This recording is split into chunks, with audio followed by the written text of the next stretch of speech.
Advocate Bhushan Mahadik या खटल्यामध्ये advocate Dhairyashil Patil साहेबांबरोबर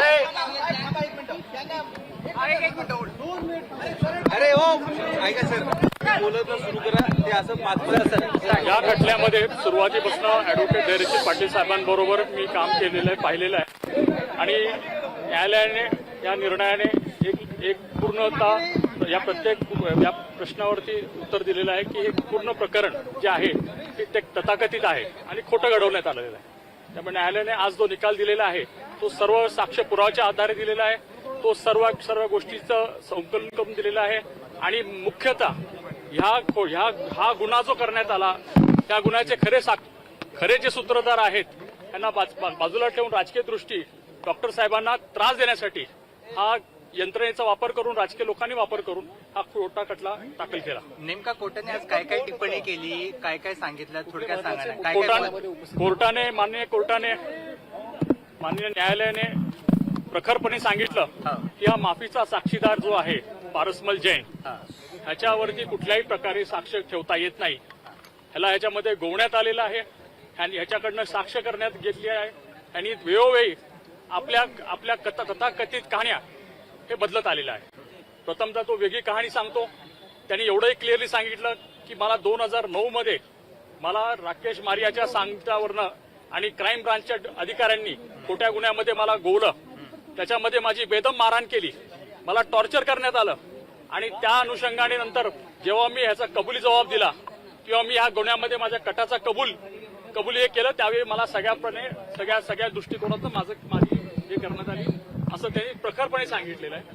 आणि प्रथमतः त्याच्या ह्याच्यामध्ये हा खटला 2007चा हा गुन्हा आहे, ह्याच्यामध्ये आपल्याला पार्श्वभूमी सांगतो 2006 मध्ये ही घटना घडली 2006 मध्ये ह्याच्यामध्ये तपास कळंबोली पोलीस करत होते, कळंबोली पोलिसांनी 1.5 वर्ष तपास केला, त्याच्यानंतर हा तपास क्राईम ब्रांच नवी मुंबई यांच्याकडे वर्ग करण्यात आला, कुणाच्या सांगण्यावरनं करण्यात आला तर मयतच्या नातेवाईकाच्या सांगण्यावरनं करण्यात आला। मग काय झालं त्याच्यानंतर 2008 मध्ये, तर हे प्रकरण फार जुनं आहे, 2008 मध्ये माननीय उच्च न्यायालयामध्ये आनंदी देवी जे पवनच्या पत्नी आहेत त्या उच्च न्यायालयात गेल्या, त्यांनी या प्रकरणामध्ये तानाजी पाटील, आपल्याला माहित असेल तानाजी पाटीलची नार्को ही पूर्णपणे मीडियावरती दाखवण्यात आली आणि उच्च न्यायालयात प्रकरण पेंडिंग असताना ही नार्कोची सीडी जी आहे ती बाहेर मीडियाकडे लीक करण्यात आली, त्याची डॉक्टर साहेबांवरती एक संशयाचं वातावरण तयार करण्यात आलं आणि त्या वातावरणाच्या आधारे त्यांनी उच्च न्यायालयांकडनं असं हे दाखवलं की बघा हे एक सिनियर मंत्री आहेत, कॅबिनेट मिनिस्टर आहेत आणि आम्हाला आम्हाला न्याय मिळणार नाही आणि म्हणून सीबीआयकडे वर्ग करावा। मग सीबीआयने काय केलं, ऑक्टोबर 2008 मध्ये माननीय उच्च न्यायालयाने सर्व कागद जे आहे ते सीबीआयकडे हँडओव्हर करा, हस्तांतरित करा म्हणून सांगितलं। सीबीआयने 2009 पर्यंत काही केलं नाही, पण त्याच्या आधी सीबीआयकडे ही केस म्हणजे 2008 मध्ये ऑर्डर झाल्यानंतर सुद्धा मे 2009 मध्ये ही कहाणी फेब्रुवारी 2009 मध्ये सुरू होते। आनंदीबाई पुन्हा कोर्टात जाते, माननीय उच्च न्यायालयात विनंती करते की माझं ह्या प्रकरण अजून सीबीआय याच्यामध्ये करत नाहीये, कारण त्यांना तोपर्यंत कुठलाही पुरावा, कुठलाही सुराग, कुठलाही तथाकथित डॉक्टर साहेबांपर्यंत जोडता येत नव्हतं। मुख्यतः राकेश मारियाच्या क्राईम ब्रांचने जेव्हा राकेश मारिया जॉईंट सीपी होते आणि राकेश मारियांना साक्षीदार म्हणून तपासण्यात आलं तर राकेश मारियाने ह्या जैनला मी ओळखत नाही आणि जैनला फक्त त्यांनी एवढं सांगितलं की माझ्या अधिकाऱ्याने 3-4 गुन्ह्यामध्ये त्याचा ताबा घेतला, त्यामुळे 19 एप्रिल 2009 त्यांनी मला खुलासा माझ्या अधिकाऱ्यांनी सांगितलं की असं जैन हा व्यक्ती हा सांगतोय। नुकतंच त्याचं तथाकथित म्हणणं होतं आणि पहिल्या दिवसापासून हा धादांत खोटं बोलणारा व्यक्ती आहे। राकेश मारियाने 5 मे 2009 पत्र लिहिलं, Rakesh Maria joint CP crime होते तर त्यांनी कमिशनरांना कळवता, होम मिनिस्टरला न कळवता, मुख्यमंत्र्यांना न कळवता हे पत्र राकेश मारियाने डायरेक्टली सीबीआयला पत्र लिहिलं, त्याचा काही संबंध नसताना राकेश मारियाने का हस्तक्षेप केला त्याचं कारण समोर आली पाहिजे, त्याची चौकशी झाली पाहिजे। राकेश मारियाने हे पत्र सीबीआय दिलं आणि सांगितलं की आम्हाला ह्या गुन्ह्यामध्ये हा एक आरोपी सापडलेला आहे आणि आम्हाला ह्या आरोपीने हा कबुली जबाब दिलेला आहे। राकेश मारियाची जर आपण साक्ष पाहिली कोर्टासमोर तर कुठल्याही प्रकारे स्टेशन डायरीला एंट्री नाही, छोटी गोष्ट पोलीस यंत्रणेमध्ये स्टेशन डायरीला नोंद होते, स्टेशन डायरीला जर अशा प्रकारे एखाद्या गंभीर गुन्ह्याचं स्वरूप जर दिलं गेलं असेल तर ती स्टेशन डायरीला नोंद असायला पाहिजे होती। राकेश मारियाने हे मान्य केलं की बाबा मी ती स्टेशन डायरी पाहिली नाही, कुठलेही कागद पाहिले नाही आणि ह्या जैन नावाच्या व्यक्तीला मी तुमच्याकडे हस्तांतरित करत आहे आणि तुम्ही लवकरात लवकर ह्याचा ताबा घ्यावा. त्यावेळी जैन अर्थरोड जेलमध्ये होता. 5 मे 2009ला हे पत्र गेल्यानंतर सीबीआयचे अधिकारी काही करत नाहीत. सीबीआयच्या आयोने कोर्टासमोर जबाब दिलेला आहे की आम्ही जाऊन सहज चौकशी केली, कुठे अर्थरोड जेलला, या जैनला चौकशी केली आणि जैनला आम्ही सांगितलं, अरे बाबा आम्ही आलो नाही 22 तारखेपर्यंत किंवा 25 तारखेपर्यंत, तर तू तुझ्या जामिनासाठी जा. जैननी मारियावरती हाही आरोप केला की मारियाने सांगितलं तुला सगळं मिळेल, फक्त जामिनासाठी तू अर्ज करायचा नाही. कुठल्या गुन्ह्यात? तर क्राईम ब्रांचच्या गुन्ह्यात. आणि कुठले गुन्हे होते ते?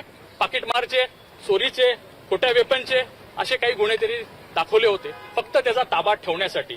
आणि फेब्रुवारी 2009 पासून ह्याच्यावरती माननीय न्यायालयाने हे पूर्णपणे स्पष्टीकरण दिलेलं आहे की जैन जेव्हा म्हणतोय की 8 फेब्रुवारी 2009 पासून ते 25/2 पर्यंत माझा बेकायदेशीर ताबा ठेवण्यात आला, मला टॉर्चर करण्यात आलं, मला मारण्यात आलं, त्या अधिकाऱ्यांची नावं घेतो, पण सीबीआयने एकाही अधिकाऱ्याच्या किंवा क्राईम ब्रांचच्या या तपासाबद्दल कुठली चौकशी केली नाही. त्याच्याबद्दल प्रश्न उद्भवतात की का चौकशी करण्यात आली नाही, काय घाई होती त्यांना. आणि फक्त जैनला सीबीआयने 22-25 मेला म्हणजे 25 मेला कोर्टात त्यांनी अर्ज केला. सो 5 मे पासून 25 मे पर्यंत सीबीआय का थांबली? काय त्यांच्यासमोर हे होतं?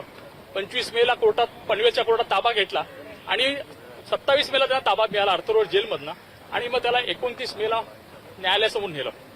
आमचं पहिल्यापासून म्हणणं होतं की बाबा न्यायालयाकडे पोलीस कस्टडीमध्ये असताना तो कायदाच आहे की कुठल्याही प्रकारचं कबुली जबाब होत नाही. न्यायालयीन म्हणजे पोलीस कस्टडीमध्ये असताना न्यायालयाचं ते प्रथम हे आहे, कर्तव्य आहे की त्याला न्यायिक कस्टडीमध्ये ठेवा, त्याला वेळ द्या, त्याला रिफ्लेक्शनचा टाइम द्या आणि ती सगळी प्रोसिजर जी 164 खाली आहे सीआरपीसी ती सर्व अवलंबण्यात यावी. पण असं काही करण्यात आलं नाही. मग ह्याच्यामध्ये जसं न्यायालयाने सांगितलेलं आहे आणि जे रेकॉर्डवर आहे त्याच्या कबुली जबाबमध्ये काही एक उल्लेख नाही. डॉक्टर साहेबांचा उल्लेख नाही, डॉक्टर साहेबांच्या बद्दल उल्लेख नाही किंवा त्यांना भेटल्याचाही उल्लेख नाही. मग हा काय करतो? हा म्हणजे त्याच्यानंतर त्याच्या कबुली जबाबानंतर 29 मेला आहे त्याचा कबुली जबाब जो काही घेतलेला आहे तो डिफेक्टिव्ह आहे हे न्यायालयाने त्याचं स्पष्टीकरण केलेलं आहे. पण नुसतं त्याच्यावर नाही तर त्याला 2 दिवसामध्ये त्याच्या कबुली जबाबावर सगळ्या आरोपींना अटक होते, प्रामुख्याने डॉक्टर साहेबांना. आणि अटक करणे हाच एक त्यांचा उद्देश होता, हाच एक त्यांचा मुद्दा होता. त्यांना तिथेच डॅमेज करायचं होतं डॉक्टर साहेबांना. कारण तुम्हाला माहिती असेल मे 2009 मध्ये डॉक्टर साहेब लोकसभेचे खासदार म्हणून निवडणूक लढले, निवडून आले आणि केंद्रामध्ये मंत्री होणार होते. तर त्यांना कुठेतरी थांबवण्यासाठी त्यांच्यासाठी ह्या सगळ्या गोष्टी करण्यात आल्या आणि मग त्यांचं त्या प्रकारे हे केलं. तपासामध्ये त्याच्यानंतर त्यांनी तपास सुरू केला म्हणजे तथाकथित गाडीचं दाखवलं, गाडीची रिकव्हरी दाखवली, तुम्हाला हॉटेलच्या एंट्र्या दाखवल्या, त्या सगळ्या कोर्टाने ग्राह्य धरल्या नाहीत. कारण हा जैनच मुळात खोटारडा माणूस आहे, खोटं बोलत आहे, वारंवार आपले हे बदलत गेला. नुसतं एवढंच नाही तर त्यांनी कोर्टासमोर माननीय न्यायालयासमोर सुद्धा त्याची जबानी झाली, त्याची साक्षीदार म्हणून त्याची माफीचा साक्षी झाल्यानंतर ती जबानी झाली, त्याच्याशी सुद्धा खोटं बोललेलं आहे. प्रत्येक वेळ तो बदलत जातो, प्रत्येक वेळ नव्यानं काही सांगतो, प्रत्येक वेळ त्याला हे करण्यात आलं. पण आम्हाला त्याच्यावरती गांभीर्यानं बघावं लागतं. कोर्टाने सांगितलं की त्यांनी पैसे घेतले होते.